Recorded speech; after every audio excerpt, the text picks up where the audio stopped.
let me be very, very clear about where I'm coming from.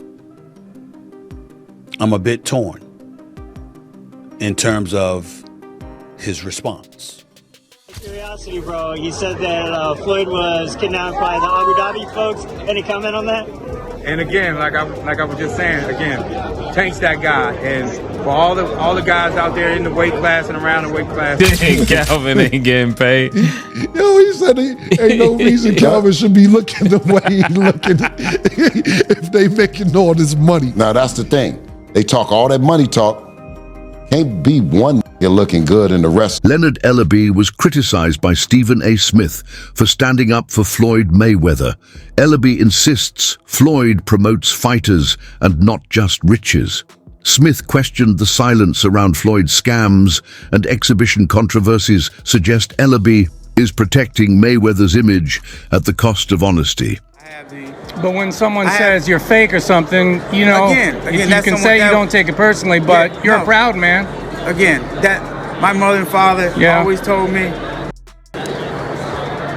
when people call you names and people talk about you, that's because they're admiring what you're doing. You know what I'm saying? Mayweather Promotions is promoting this card, not about billions. Tell you everything you need to know. Leonard, you put it on a great card this week, in all due respect. Now, we did have Adrian say some things that were a little unsettling. I'm sure maybe you're a little disappointed, but... No, not at all, not at all. That's just him being him. And again, I think I still, to this day, he's a tremendous fighter, super talented fighter, who's had a successful career, and I'm sure that he'll continue to go on. Leonard Ellerbe declined to comment when asked about Floyd Mayweather's purported Dubai swindle.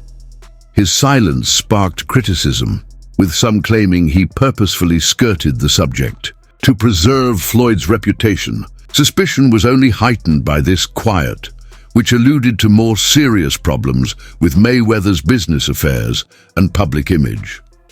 Tank is the best fighter in the entire world. And another terrific opportunity on June the 15th to go out there and show you guys why he's the top dog. Just out of curiosity, bro, you said that Floyd was kidnapped by the Abu Dhabi folks. Any comment on that?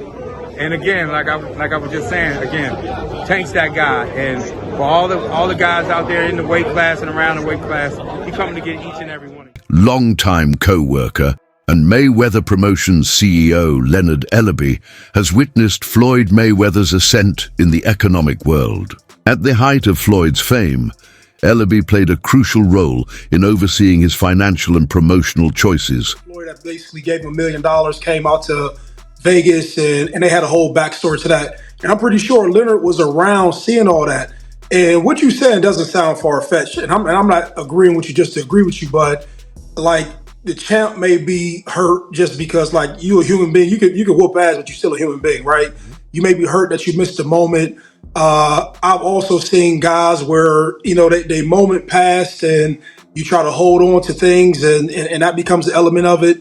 But then also it's just not a Leonard Ellerbe thing. There's a lot of people who may be in position around a Floyd Mayweather, but whatever deal they agreed to at the time didn't allow them to get all the money that they probably could have earned, right? And so he probably sees the infrastructure that Tank doesn't have in the relationship, and he's not saying, hey man, it ain't fuck you, champ. But it seems that Leonard has withdrawn recently, no longer aggressively promoting Floyd's brand. Contracts don't define relationships, he said in a telling comment, implying that although previous connections may be coming to an end, mutual respect or personal loyalty may endure. His exit has raised rumors of internal strife or dissatisfaction of Floyd's increasingly contentious business dealings. Like some confusion, is Tank a Mayweather Promotions fighter still? Is he not? What is his his involvement with Mayweather Promotions, or is it just all still PBC, Al Heyman? Yeah, Tank is not signed to Mayweather Promotions. Okay. Gotcha. He's not signed to Mayweather Promotions. His contract ran out, and that's fine. But as I always say, contracts don't define relationships. Floyd Mayweather, who is almost 50, continues to show off his fortune despite recent legal issues. His constant display of luxury, according to critics, contributes to his financial collapse. Many people think so. Floyd's obsession with flaunting his wealth may ultimately backfire. Some have predicted that his extravagant lifestyle may eventually cause him to go bankrupt. Caught Floyd capping about buying some apartment buildings in New York. I didn't think it was a big deal. I mean, remember he said he had bought his grandson some property, I think, in Manhattan as well, too. So, honestly, I didn't really, think a lot of this was a big deal. I mean, it kind of, think it's a red flag when you're 50 years old to feel like almost 50 and still got to flex on social media. But, people on social media do what they do best, especially black people, try to tear each other down. So people start researching, Angela started researching, and they found out that Floyd was capping. Now, Floyd is part of like some type of ownership group that got a part of it. Then you got 50. Though Floyd Mayweather has a reputation for making expensive acquisitions, his most recent real estate venture has shown how limited his financial sense is. He paraded the $42 million he claimed to have spent on structures as evidence of his billionaire status. Mayweather is not the only owner of these facilities and frequently isn't even the legal owner, according to findings from publications like Business Insider. The fact that these investments haven't produced the profits he had projected highlights a serious weakness in his business plan. Rather from being a success, this endeavor has become a stark illustration of poor planning and overzealous self-promotion. Floyd Mayweather, in this article, it states that he's spending $402 million in real estate investment in a 1,000-unit affordable housing portfolio in Upper Manhattan. The portfolio includes over 60 buildings and is one of the city's largest real estate deals of the year. Wow. Well, thank you, Floyd Mayweather, for investing into New York real estate. In addition to being characterized by expensive automobiles and boxing titles, Floyd's public persona is also marred by years of scandals. His name is regularly used in financial disputes, ranging from tax evasion to lawsuits involving unsuccessful commercial endeavors. The most startling was probably an alleged occurrence in Dubai, where he was allegedly arrested for not paying for pricey items.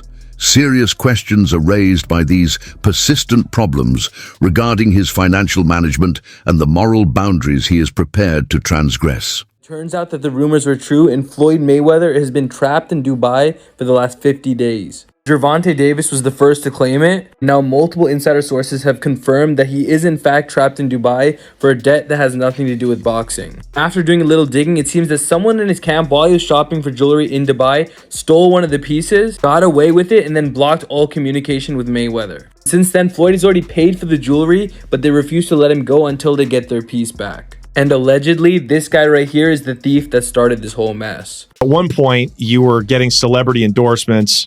One was DJ Khaled, hilarious, and Floyd Mayweather. Yeah. And he posted on his Instagram him taking this what do you call it? The Centra card? Centra card. The Centra cards. And going and purchasing something with his Bitcoin at a store. Yeah. He did that knowing that it didn't work. Floyd Mayweather doesn't know anything that's going on, really. So, like, we all know that. Yeah. The guy can't read, and Yeah. How much did you guys pay him? Like $1 million. He took that knowing or not caring if it worked? It was just knowing, not knowing, right? Like, they didn't care. He does a million promotions like that. It was basically, you speak to his manager. Yeah. He's like, this is Floyd's price. You send the money over. Yeah. The manager makes his little cut from it. And he just says, what do you want me to say? And what do you want me to do? Okay. Right. And you just basically give him his script and he just. Prominent sports analyst Stephen A. Smith has witnessed Mayweather's lifestyle up close. He has witnessed the constant display of money, the private planes, and the opulent homes. Smith was impressed by Floyd's hustle at first, but he started to wonder if it could last. He previously questioned Mayweather in an interview if his legacy was more important than money. Floyd's response was straightforward: cash. This instance was instructive. It was a way of thinking, not only a reaction. Smith subsequently considered how Floyd's priorities might have influenced his financial and legal issues, arguing that his preoccupation with riches is what currently holds him captive. Well, private jet, Enzo, Bugatti. Let's walk over here. I'll show you a couple toys. They call this the $1 million garage. I know we're on television, Floyd, but I think it's necessary for me to say, damn. Well, we are on ESPN. These are sports cars. It's a sports network. This car costs $3.2 million. This Bugatti right here costs $1.6 million. You ain't seen these toys? I haven't seen these? No. Floyd, this is 7 cars, man. Silver, platinum, Miami, black, LA, white, Vegas. Yeah, in New York, I got my drivers. And you got your drivers in New York? Yeah. Why? Talk to me about why you make the decision to drive different colored cars in respective cities. Spoiled brat. Oh, just being a brat? Just being a brat. The 7 cars that you showed me are in excess of $15 to $20 million. Let me see what's the number. We go 3 and you don't drive them. It's close to 15 million. You're right. It's close to La Hoya, Oscar Mayweather's longtime opponent, hasn't held back while expressing his disgust with Floyd's decisions. He recently used the media to make fun of Mayweather's ongoing fixation with exhibition bouts. De La Hoya presented these incidents as desperate rather than motivated by passion, tries to stay solvent and relevant. He implied that Floyd's desire to maintain his fame had nothing to do with boxing, but rather with money. Floyd's legacy is clearly in danger of being eclipsed by financial antics and publicity gimmicks, according to De La Hoya and many others in the boxing community. Floyd Mayweather fought another exhibition against Gotti last Saturday. A real the crowd booing in the arena at the end. But in the middle of the second round, Floyd literally had the referee swapped out. He didn't like that the referee told him to stop hitting behind the head. Floyd is used to having the refs do whatever he wants, and he wasn't getting his way this time. It was so embarrassing. Floyd, you're 50 years old. You're a legend in the sport. I've stood up for you in countless interviews, including Shannon Sharp's podcast last week. But you have to stop embarrassing yourself with these exhibitions. I know life is hard. I know life is expensive. But come on, dude, put your legacy first. Nobody wants to remember you like this. And it gets worse. Your jeweler filed a lawsuit against you in Miami. And many are saying you're going to have to sell off your assets. I hate seeing this happen, bro. Promoting a Bitcoin hoax is among the most detrimental incidents in Mayweather's business career. He encouraged followers to invest with him by hyping a coin as a fantastic chance. However, despite his claims that they would profit together, the reality was much more pessimistic. Listening to Floyd Mayweather, a man who can't even read, for investing advice. That's exactly what happened last year when he was paid to promote the absolute Ponzi scheme token Ethereum Max, along with other celebrities like Kim Kardashian, Antonio Brown, and Paul Pierce. The coin shortly fell 97% right after the launch, leaving millions of fans and investors bankrupt. So to see what coins you should be actually buying, be sure to follow me. But like I was saying, bad mistakes. I didn't want to hustle drugs. All I wanted to do was become a champion someday and have something. Yes, we know, Floyd. You hustled Ethereum Max into people's wallets and then straight out. You weren't promoting financial freedom. You were speedrunning a rug pull.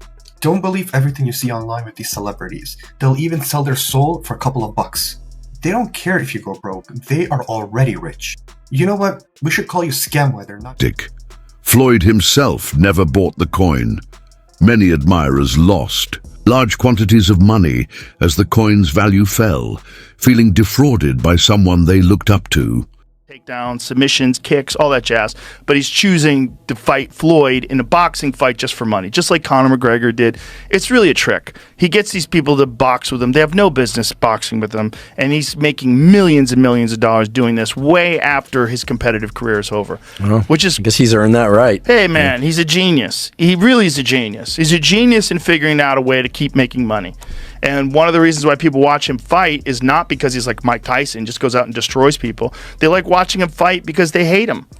Because he talks so much. He's like, look at my $1 million watch. Look at my jet. Look at my house. Look at this. He's like constantly showing you all these things that he has.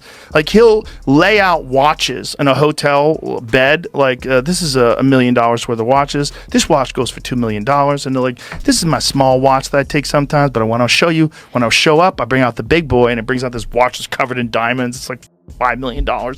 And so you hate him. People hate him. He creates envy. Yes. Yeah, he creates envy, and you want him to lose, but he's not gonna. The only person who's been able to do like that is Floyd Mayweather. He's the only guy who's been able to just be balling out of control, flashing money, $1 million watches, a fleet of super expensive cars, and still everybody up. He does. He's the only guy. The thing about Floyd is he never lost his discipline. I don't think he was doing drugs or drinking. You know, he kept his. Floyd would famously run home from the nightclub. So he would go out in Vegas. He'd be partying. It looked like he's partying. He's drinking water, and then he would have his driver drive, and with his pants on, jeans on, he would jog home. And the dude was always training, never got out of shape. Dude, the jog home in jeans isn't the torture. The torture is sitting around a bunch of drunk people drinking water in a club. I jog home all night.